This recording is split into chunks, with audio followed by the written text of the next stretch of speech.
Pakatan Rakyat mengecam pendakwaan 29 orang semalam, termasuk seorang juvenile pada umur 16 tahun di Mahkamah Session, kononnya untuk kesalahan mengambil bahagian dalam perhimpunan haram.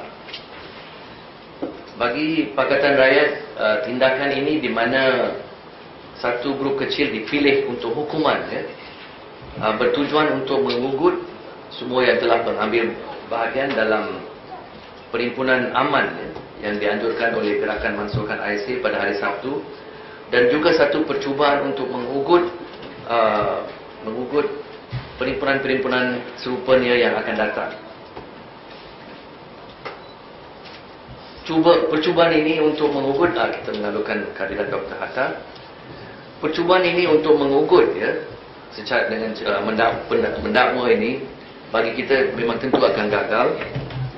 Pada masa yang sama, tindakan zalim ini sekali lagi mengesahkan pada semua rakyat Malaysia dan juga dunia bahawa Kerajaan UMNO Barisan Nasional ini tidak ada hormat langsung untuk hak asasi dan juga hak perlembagaan yang hak perlembagaan untuk berhimpun secara aman yang termaktub dalam perlembagaan negara, perlembagaan persekutuan.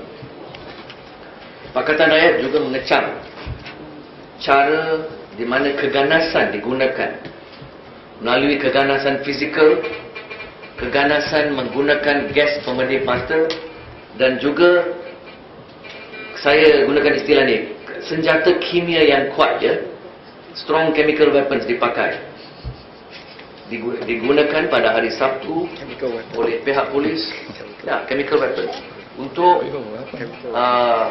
melakukan keganasan terhadap perhimpunan aman, termasuk wanita dan juga orang-orang muda. Tindakan ini yang cukup zalim dan juga memalukan kita, tindakan yang cukup memalukan telah mencemarkan imej Kerajaan Barisan Nasional dan juga imej Malaysia sebagai sebuah negara dalam mata dunia.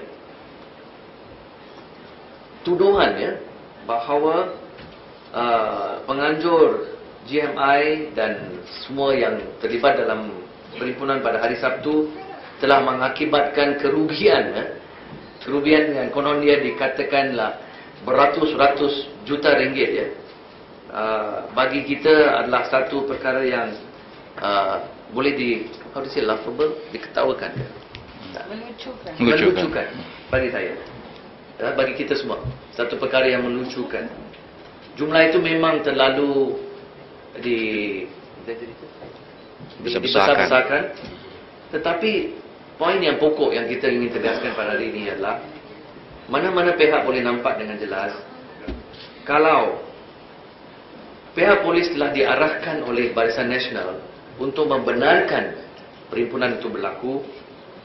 Memang satu perhimpunan aman yang besar akan berlaku pada hari itu di beberapa tempat di Kuala Lumpur, dan puluhan ribuan peserta itu tentunya telah pasti menyumbang kepada semua perniagaan di kawasan itu. Dan saya nampak kalau itu berlaku, banyak peniaga-peniaga pada hari itu akan beruntung lebih daripada untung yang biasa, sekiranya polis telah diarahkan oleh Barisan Nasional benarkan perhimpunan aman itu berlaku.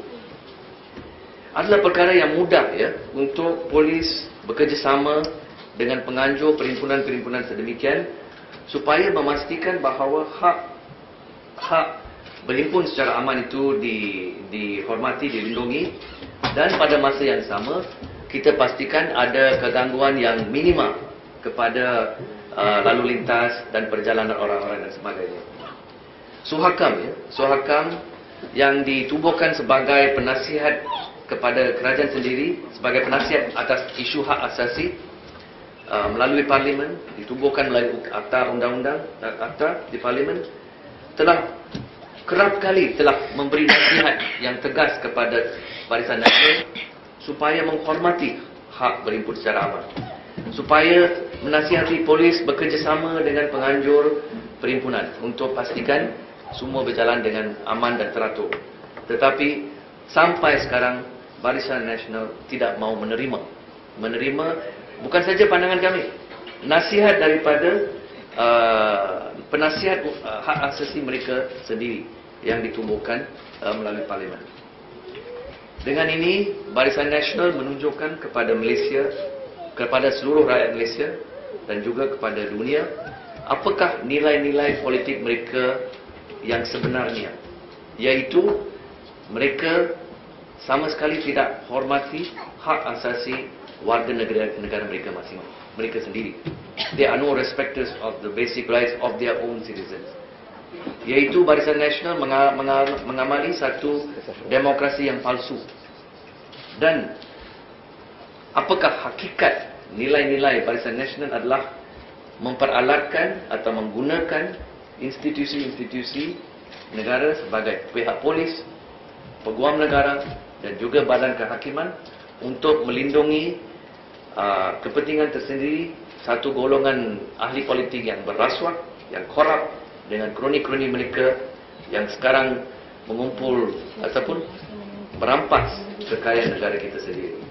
Dengan ini mereka menunjukkan, mereka membuktikan itulah nilai-nilai politik mereka yang sebenarnya. Jadi inilah respons kami secara rasmi kepada apa yang berlaku pada hari Sabtu